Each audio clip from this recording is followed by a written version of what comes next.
O conceito de energia, bem como outros conceitos que existem na física, é um conceito extremamente importante para o aspecto unificador das teorias, né? Então nota que a física, ela tem, as teorias físicas, elas buscam esse caráter unificador na medida em que nós tentamos ao máximo possível reduzir todos os fenômenos da natureza, né, a um mínimo de princípios fundamentais, né, que regam esses fenômenos, né? Então, por exemplo, antes de Isaac Newton, ninguém imaginava que o que fazia um objeto cair na superfície da Terra era responsável também pela órbita da Lua em torno da Terra, tá certo? Então, a gravitação, a lei da gravitação rege dois fenômenos que, a princípio, né, poderiam ser fenômenos completamente distintos. Eletricidade, magnetismo, a princípio, eram fenômenos separados, né? E as leis, depois vieram as leis do eletromagnetismo que mostram que as duas coisas estão relacionadas e podem, ambos os fenômenos, a eletricidade e o magnetismo, serem obtidos a partir de mesmos princípios fundamentais, tá certo? De um conjunto de leis comuns aos dois fenômenos, tá certo? Então, a energia, nesse contexto, ela é extremamente importante. Por que ela é importante? Porque todo mundo já ouviu falar que existem várias formas de energia. Energia elétrica, energia térmica, energia nuclear. Então, nota que é o mesmo conceito sendo aplicado a diferentes fenômenos, a diferentes fenomenologias, tá certo? Então, a energia, ela vai ter essa importância unificadora e ela vai ser, em termos de descrição de um sistema físico, uma quantidade que nós vamos poder atribuir ao sistema, né, e que eventualmente deverá se manter constante sob certas condições, mesmo que o sistema sofra mudanças. Da mesma forma, por exemplo, o conceito de momento linear. Acho que vocês já viram o conceito de momento linear, não é? Então, vamos pensar o caso de uma colisão, por exemplo, né? Então, numa colisão, duas partículas têm momentos lineares distintos, né, em geral podem ser distintos, elas colidem, mudam os seus momentos lineares, o movimento delas depois da colisão é diferente do movimento antes da colisão, né? No entanto, apesar daquele sistema ter sofrido uma mudança significativa, a gente pode identificar uma grandeza física que permanece inalterada na evolução do sistema, né? A saber, o momento linear. Se a colisão for elástica, ainda por cima identificamos a energia como uma grandeza conservada na colisão, tá certo? Então daí a importância da energia. Bom, a princípio, né, a primeira contribuição que nós vemos da energia mecânica é a chamada energia cinética, é a energia de movimento, né? Então a energia cinética é a energia de movimento, né? Ou seja, está relacionada com a velocidade de um corpo de massa m, né, e com a massa desse corpo, tá certo? Quando esse corpo estiver sob a ação de alguma força conservativa, essa energia cinética vai ter também adicionada a ela a chamada energia potencial. Tá certo? Essa energia potencial, normalmente, ela vai depender da configuração de um sistema, né? Então, o que é configuração?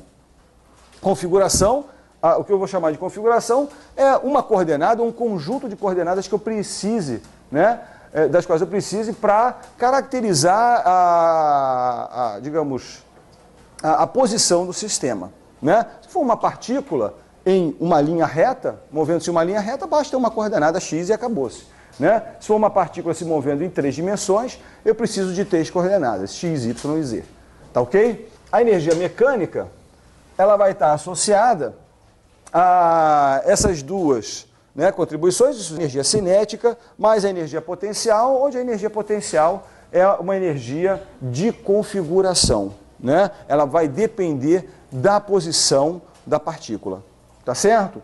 A energia potencial, a gente sempre vai poder atribuir uma energia potencial a um sistema quando estiver atuando sobre ele forças que nós chamamos de forças conservativas. Uma força conservativa é uma força em que o trabalho independe do caminho. Por exemplo, né, vamos pegar aqui um objeto na superfície da Terra. Tem um objeto aqui, por exemplo, esse giz, né?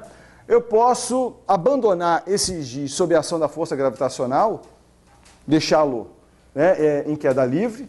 Se ele vai em queda livre, ele pode ir em queda livre de duas formas, né? Eu posso ou largá-lo do repouso e aí ele cai verticalmente em linha reta, ou eu posso lançá-lo e ele descreve a trajetória parabólica, né?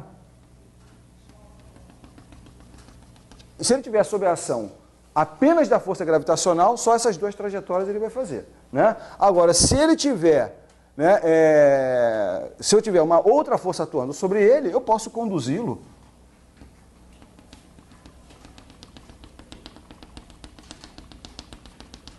da maneira que eu quiser, tá certo? E aí eu posso fazer a seguinte pergunta: qual o trabalho realizado pela força gravitacional?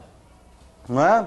Então, o trabalho realizado pela força gravitacional, vocês já devem ter visto que esse trabalho ele vai ser igual a m, se eu tiver aqui uma partícula de massa m, mgh, onde h, né, é a altura, a variação de altura na trajetória da partícula, tá certo? Independentemente do caminho que ela siga. Isso daqui, né, isso daqui é o trabalho da força gravitacional. Claro, nesses dois tipos de trajetória que eu exemplifiquei aqui, apenas a força gravitacional estaria atuando na partícula. Para esse tipo de trajetória, eu tenho outra força atuando na partícula, por exemplo, a da minha mão, né, que está conduzindo o giz. Mas aqui eu estou computando apenas o trabalho da força gravitacional, não o trabalho da força que minha mão exerce no giz. Então, o trabalho da força gravitacional nessa trajetória maluca que eu inventei aqui vai ser mgh da mesma forma. Por isso, a força gravitacional é uma força conservativa. Se eu vou de um ponto inicial para um ponto final, se o trabalho independe do caminho, esse trabalho ele pode ser calculado com uma diferença de uma função que depende só dos pontos inicial e final. Tá certo? Então, a relação entre trabalho e energia potencial é essa. Trabalho é menos a variação da energia potencial. Tá ok? Então, a energia mecânica, eu tenho uma energia de movimento, que é a energia cinética, mais uma energia de configuração, que é a energia potencial, né? E essa energia de configuração, ela vai estar presente sempre que o sistema estiver sob a ação de forças conservativas, de forças cujo trabalho não depende do caminho ou da trajetória descrita pelo sistema. Tá ok?